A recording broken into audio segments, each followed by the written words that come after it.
जोहार संगवारी हो।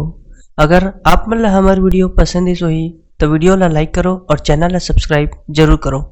और हाँ, बेल आइकन ला जरूर दबाओ ताकि हमार नवा अवैया वीडियो आप मन ला सबले पहले मिले। जय जोहार, जय छत्तीसगढ़।